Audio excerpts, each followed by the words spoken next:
We listen, we don't judge. We listen with no judgment.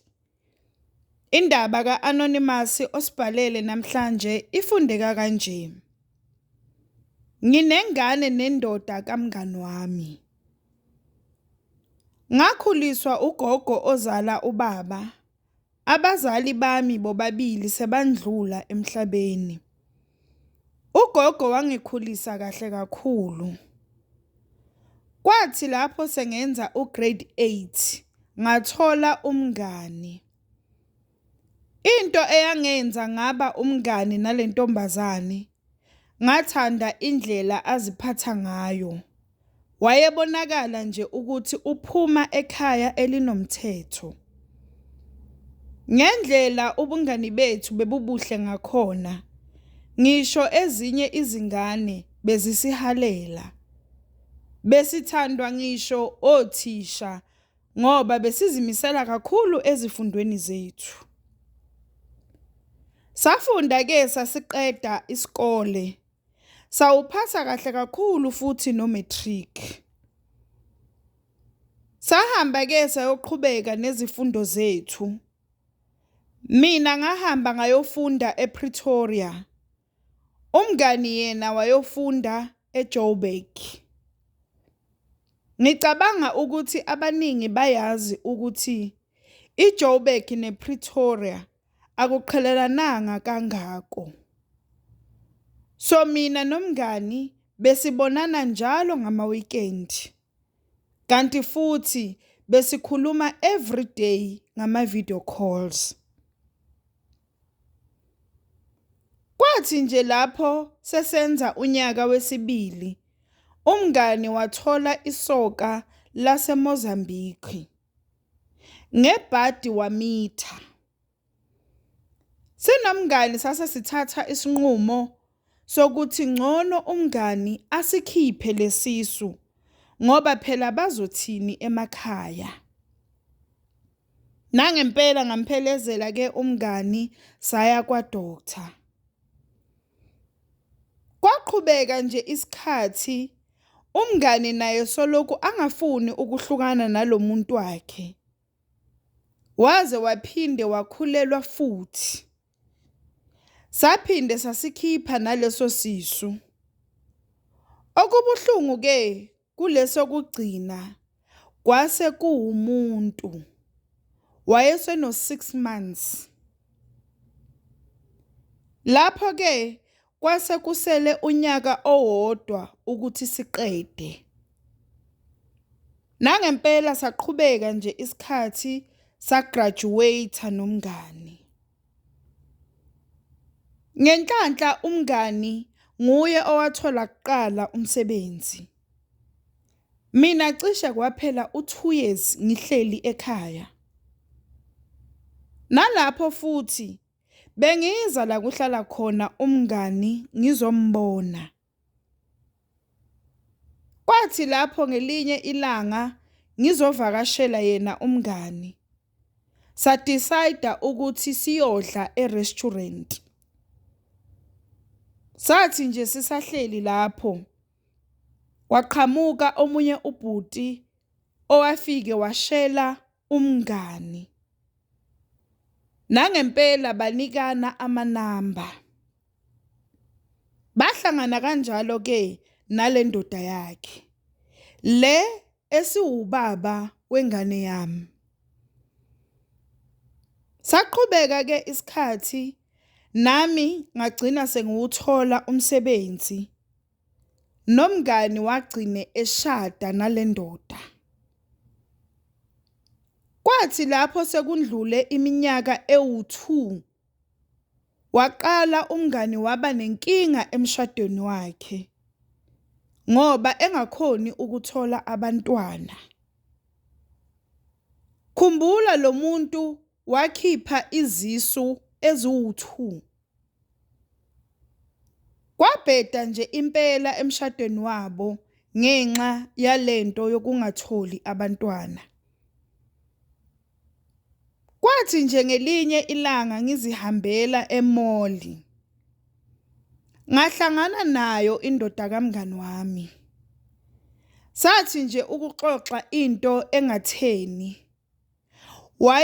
Wabe esethi okungcono asithole indawo sihlale phansi sixoxe. Nangempela sangena e-restaurant, sahlala phansi, sabiza ukudla neziphuzo. Kusho ukuthi seqiwa uphuzo. Ngoba sagcina sesiyobhuka e-guest house eyayiseduze nase-mall. Salala ke. Sahlala nje kwaze kwaba sebusuku lapho e-guest house. Kodwa ubhuti akalalanga khona, wangishiya wahamba waphindela endlini. Angifuni ukuqamba amanga, ngazisola ngento engayenza.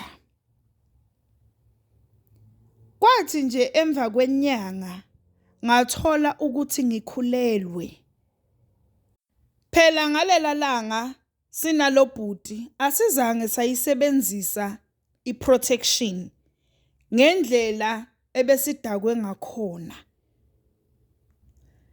Ngenxa yokuthi ngangazi ukuthi lo bhuti uyifuna kangakanani ingane. Kanti futhi ngabona ngaye umngani ukuthi kuyingozi kangakanani ukukhipha isisu.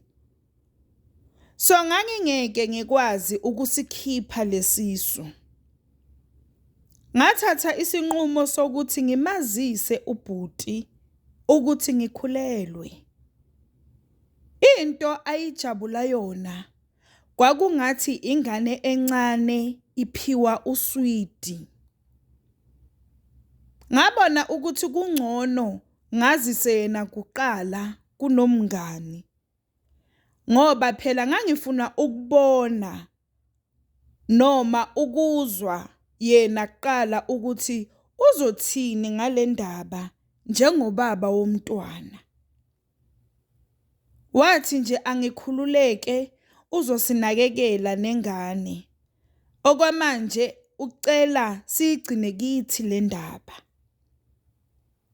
Nangempela ngagcina ngimtshela ke umngani ukuthi ngikhulelwe.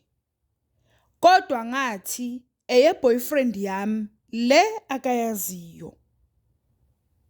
Nayo ke le boyfriend yayazi ukuthi ngikhulelwe ingane yakhe.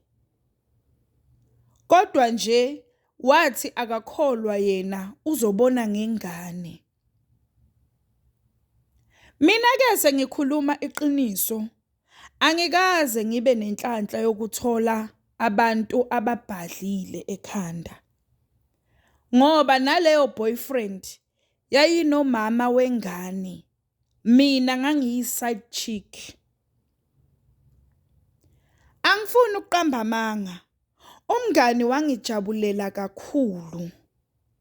Waze wangenzela ne-surprise baby shower. Le boyfriend yami ngathi nje sengiyoteta sase sesihlukene vele. Wathi nje uzobona ngengane ukuthi eyakhe yini noma cha.